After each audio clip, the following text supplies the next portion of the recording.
Hey there folks, welcome to our channel. We're about to delve into the hottest topic every investor has on their radar these days, the US debt ceiling. But hold on, we're not here to repeat what you've already heard on the radio or seen in the mainstream media. Oh no, we're going to take a deep dive into what happens to the financial market when that debt ceiling gets raised. Behind market fears of a historic default is the less discussed risk of what would follow a deal. But before we jump right in, I'd really appreciate it if you could do us a favor and smash that like and subscribe button. By doing so, you'll ensure we keep delivering the freshest market insights right to your screen. Let's get this show on the road. Alright, let's first set the record straight on the debt ceiling. Picture this, the government's borrowing power is like a limit that affects crucial aspects of our lives, from Medicare and military salaries to payments owed to bondholders. Now, here's the key thing to understand. When the debt ceiling is raised, it doesn't give a green light for new spending. Instead, it simply allows the government to cover expenses that have already been approved by Congress. But what happens if that limit isn't increased? Well, it puts the government in a tight spot. They would have to rely solely on tax revenue to pay their bills, and that's no easy feat. It would force the administration to make some tough decisions, like choosing between prioritizing payments to Social Security recipients and federal employees, or meeting obligations to bondholders who have lent money to the government. These are the hard realities at play when we talk about the debt ceiling. On Wall Street, many anticipate that lawmakers will ultimately strike a last-minute agreement, averting the dire consequences of a debt default. However, this doesn't mean the economy will emerge unscathed. Not only will there be repercussions from the continuous political standoff, but there will also be implications arising from the Treasury's efforts to resume normal operations once it can ramp up borrowing. What's causing the concern in the market is how the Treasury will replenish its dwindling cash reserves. Since January 2023, the Treasury has taken extraordinary measures to avoid hitting the debt limit prematurely. These measures include selling existing investments and suspending reinvestment in various funds like the Civil Service Retirement and Disability Fund, the Postal Service Retiree Health Benefits Fund, and a government securities fund of the Federal Employees Retirement System through its savings plan. These funds are invested in special issue Treasury securities, so their reinvestment would count against the debt limit. By suspending these actions, the Treasury reduces the outstanding debt subject to the limit, providing temporary capacity to finance the government's operations. Once a debt deal is reached, the Treasury will resume normal operations and reinvest in the suspended funds. This will lead to a flood of Treasury bill sales as the agency aims to raise funds. It's estimated that well over $1 trillion will be raised by the end of the third quarter.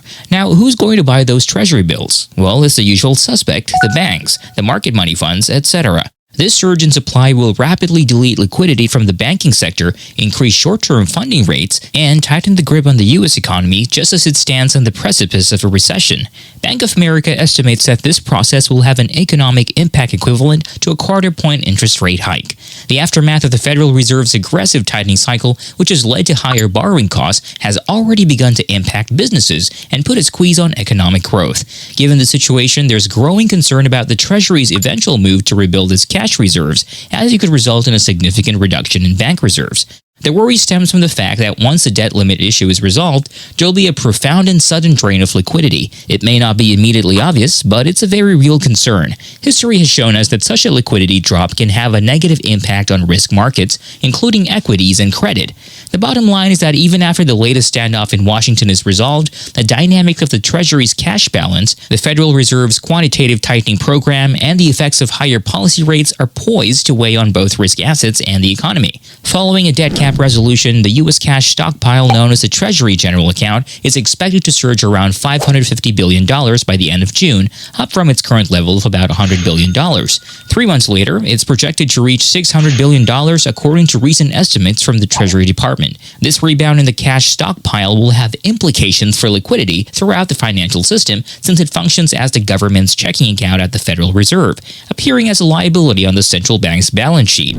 When the Treasury issues more bills than it needs during a particular period, its account swells, drawing cash out of the private sector and storing it in the Treasury's account at the Fed. Another significant element to consider is the Federal Reserve's Reverse Repurchase Agreement Facility, commonly known as the RRP. Money market funds utilize this facility to temporarily park cash with the central bank overnight, earning around a 5% rate.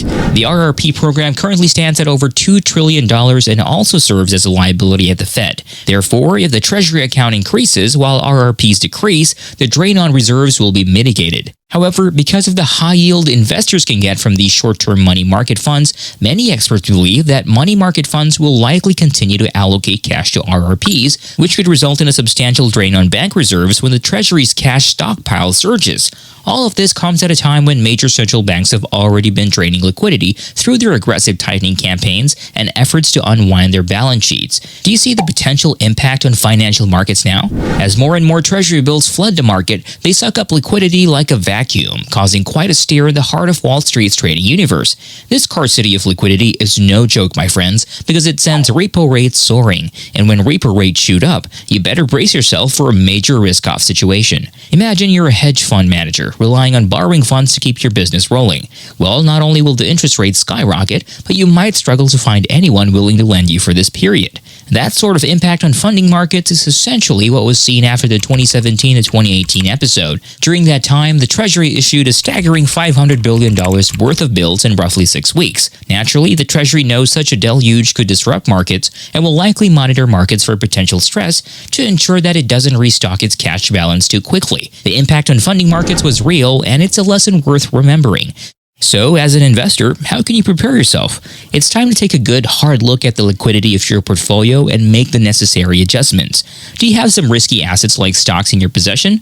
Well, hold on tight because they might face some fierce headwinds.